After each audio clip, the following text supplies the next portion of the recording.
প্রাচীন কাল থেকেই রেশমের জন্য সুখ্যাতি রয়েছে রাজশাহীর। সেই খ্যাতি থেকেই রাজশাহী পরিণত হয় সিল্ক সিটিতে। মাঝে খেই হারিয়ে ফেলা রেশম আবারও স্বপ্ন দেখছে সুদিনে ফেরার।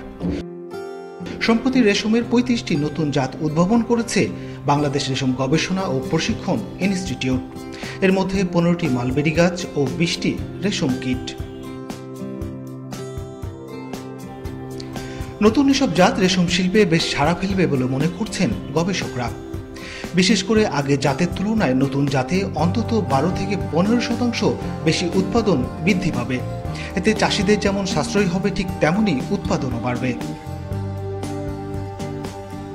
বাংলাদেশ রেশম গবেষণা তথ্য বলছে, নতুন ৩৫টি জাত উদ্ভাবনের ফলে বাংলাদেশ রেশম গবেষণা ও প্রশিক্ষণ ইনস্টিটিউট জামপ্লাজম ব্যাংকে তুঁত জাতের গাছের সংখ্যা ৮৪টি, আর রেশম কিট জাতের সংখ্যা ১১৪টি।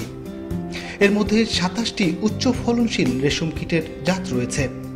নতুন কিট উদ্ভাবনের ফলে প্রতি ১০০টি রোগমুক্ত ডিমে ৭০ থেকে ৭৫ কেজি রেশম কুটি উৎপাদন সম্ভব।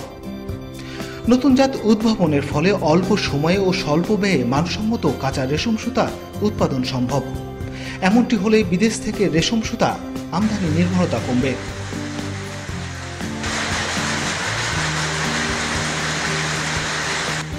২০০২ সালে বন্ধ হওয়া রেশম কারখানা ২০১৮ সালে আবারও সচল হয়।